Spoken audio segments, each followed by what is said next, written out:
So today we've been talking about different social media platforms and using those in the workplace and utilizing them to the benefit of your company. So how many of you are already using social media in your workplace, and to what extent are you using that? We use several different platforms with our church to connect with our church members. We use Facebook primarily. The vast majority of our followers in any social media come through Facebook. It seems to be the one that catches the widest demographic for us. So we'll post when events are coming up or just general announcements. We don't have any Twitter accounts, but we do have several of our individual ministries that have Instagram accounts. Like our youth ministry will post events that are upcoming or pictures from current events, and same with our children's ministry. Okay. Anyone else using social media in their business? Well, as a self-employed musician, we use Facebook as a good way to get out performances and our schedules and just kind of get the name out there. And YouTube is really big, of course, because we get to, really show what we do and showcase what we do and give people a chance to see what they're hopefully coming to the concerts and performances for. So. Okay. And then we are with a newspaper business, and we use Facebook as well. We post a lot of stories and pictures that have ran in our different publications, or maybe that haven't ran the publications but run solely on our website. And those are picked up on our Facebook sites and on our Twitter account. And so they go out to a lot of different people, usually the Twitter, LinkedIn, and to some extent YouTube, but mostly it's Facebook and Twitter that most of our business comes from. Okay. And you? Going to our Facebook page first. Okay. And I haven't checked my MySpace account lately. Maybe I'm getting a lot of action on that. I need to kind of check on that. So, would it surprise you all to know that up to 93% of businesses today are using some form of social media within their business?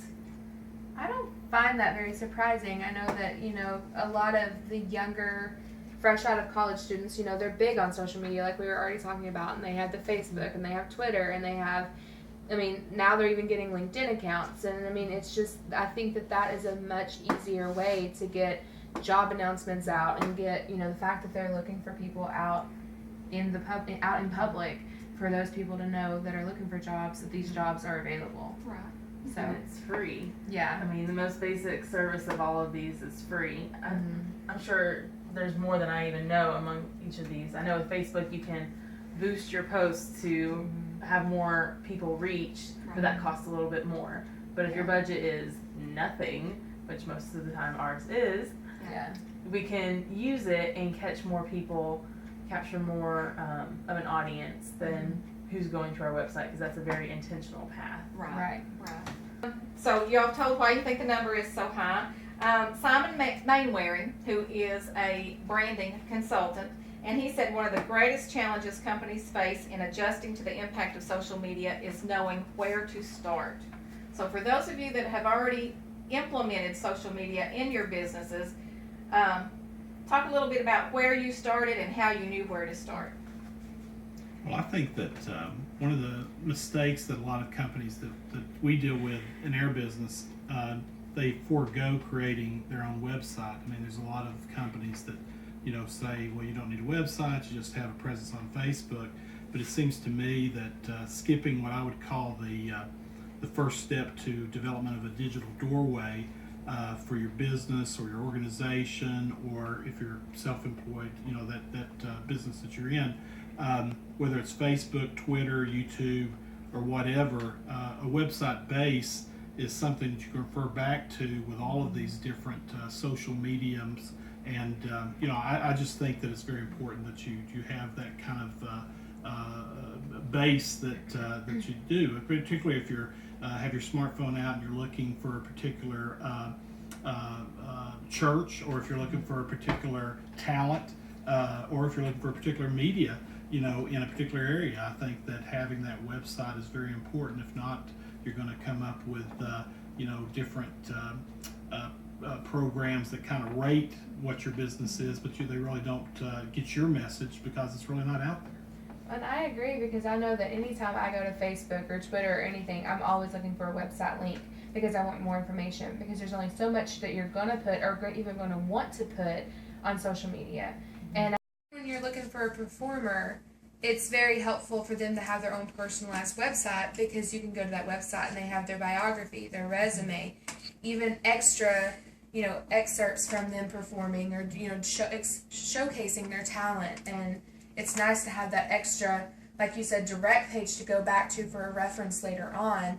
Whereas if you go to Facebook, if they've reposted anything since then or anything, you have to scroll and scroll and scroll. Whereas you can go to their website and it's just there. You kind of lose control of the message too on Facebook. I mean, you may start with some premise and then all of a sudden it goes, to left field. The problem with the website, of course, is you mentioned the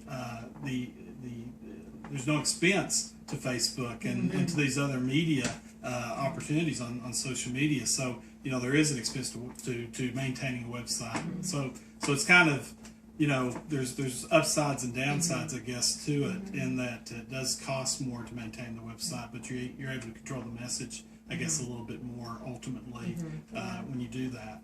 So now you all have been talking about how your customers can get to know you through social media. How can you utilize social media to get to know your customers? I think, using our example, we already have a Facebook page and have for several years. But if we were starting out a new church launch and wanting to know what's going to be the best way to right now start capturing people's attention, we would probably look at what are other churches doing. So look at churches in our area and see what does the one down the road and across town, what are they using? And not only what are they putting information out on, what seems to be getting involvement. Because on Facebook you can see who's liking it and how many people are liking it, how frequently are they posting and who's commenting. On Twitter, how many retweets are they getting when they post a quote from the pastor's sermon? So where are they getting the people to get involved? That's probably going to be your first place to start. And then you can expand from there. And do you all use the Facebook Insight tools at all? No, Okay. I don't. Hopefully you will by the end of the day. So. Well, one thing that we do is we use, and I guess it's a third-party analytics report that we get. And the analytics reports, basically, it tells us how many people are using, the mobile pages we put out, the web pages we put out, and I don't know that it's telling us about the Twitter accounts, but of course we know through the likes that we have and the followers that we have on Facebook and on Twitter, we're able to kind of maintain an idea of who's keeping up with us on that. So the interesting thing is, on our Facebook, we may put something on our Facebook that doesn't get as many likes as the reposts that we get. People post something that we had on our Facebook, and it may go to another site that's more of a group community site, and it may get 100 likes or 200 likes. It's just really about getting that information out there, and then just like we try to retweet, people repost our Facebook posts, and it just gets more people drawn to what you're putting out there and what you're trying, the message you're trying to get out. So, in other words, shares, retweets and shares of information that's going out, right? That's key, I think. Yeah, that's really interesting because that's what we always try to do when we're making posts about our events for our church. We'll put out, VBS is coming up, and that's one of our biggest events that we just had. So we want parents to see that and share with their friends and invite their kids to come. Because getting the kids there is the number one goal when using social media. From there, it's all about the fun that they're having, what they're learning. Right. But you got to get them there first. So I've never thought about using some kind of contest of share this on your page about our VBS and pre-register your kids, and you'll be entered to win a VBS shirt for the year or something. Yeah. That could be a really good way to encourage people to take more involvement up front besides just showing up. Yeah. Well, and of course, using either the like Facebook Insight tools or the Google Analytics, you can track those things and see how much who and how much is being shared or being reposted or retweeted. So those tools are out there so that you can do those contests in that way. Well, I think it's all about relevancy. I mean, certainly for us, being in the newspaper business, we want to be relevant. As a musician, you want your music and you want your voice to be relevant, and certainly if you're spreading the gospel, you want to be relevant. And I think that that the social media is a great way. I mean, goodness gracious! I mean, you think about how Billy Graham changed the world by embracing broadcasting, when preachers weren't doing that. Right. And now we have social media and we can really literally spread the word, whether it's our musical gifts or religion or what's going on in our communities from a news standpoint to millions of people Right. in a relatively inexpensive and pretty incredible way that no one's ever been able to do in the history of the world. Yeah. So each of you are already using social media in your businesses, obviously. So would you say that you are using the best social media for your business, or is there one that you think is more effective or is working better for you? So Facebook and Instagram, good. I think they're both good. The thing about Facebook though is we're set up as a page that you have to like to receive information on your news feed. Well, you have to get people to like you first. Right. And if they're not, it's not effective because your information is not going anywhere. So Same you need with- to figure out how to reach more Get more likes. Get more likes. Now, Same do you with Instagram. see do you see a steady increase in your likes? We Or is have it we stagnant? do. It kind of will stay stagnant for a while, and then when we have an event, That it goes up. It goes up. Right. Like with Vacation Bible School this summer, with our kids page, we had more people liking, and then same with our church-wide page. People kind of made a contact with us, liked our pages, and then it kind of has studied off until the next event. Okay. Well, I would say that again, Facebook and Twitter we use, pretty well. But I think that probably we could use LinkedIn more as a professional organization, and we don't use YouTube, even though we put videos up on our website. I think a lot of times what we use is what's worked in the past, and we probably don't experiment enough and go out on a limb enough. And that could be because our resources are limited, just like I think most businesses and most organizations, churches, certainly limited resources. But still, we probably should be out there trying more things, and certainly through what we're discussing today, that kind of gives it more food for thought. All right. Any closing thoughts or comments?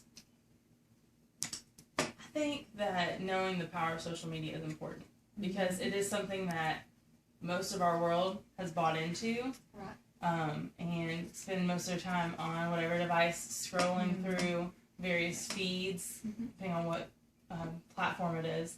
So it's already there in people's hands, and that's where they're going with their surplus time that everyone claims not to have. So, as you were saying at the beginning, non-advertising kind of advertising, or Right. things that are kind of sneaking it in, is what's going to get people's attention and hopefully draw them back to whatever product you're trying to promote. Well, and it really does. I mean, like we've said over and over, like the retweeting and the reposting, that's really where you really get that out there. As a performer, I've performed for venues close at home that have, maybe we're lucky if we get 500 people in the audience. But I've also performed in venues where I have over 10,000 people in the audience. Mhm. And a lot of that is I post something to my 800 friends. Well, then some of my friends repost it, and they have 500 friends that I don't even know that are in the area. And so that it just spreads. Right. And it's, The like she ripple said, effect. the power of social media is incredible. It's Right. 21st And the century reach. words now. The reach. Yeah. And you see all the time those, my so-and-so told me she'd give me this if I got 1 million likes. You're seeing things from states away, hundreds of miles away, thousands of miles away, and it's showing up on your news feed. And it is Sure. very powerful. All right. Well, I thank you all for your participation in the discussion. We're going to take just a few minute break here, and we'll reconvene in about 10 minutes. Thank you all. Thank you.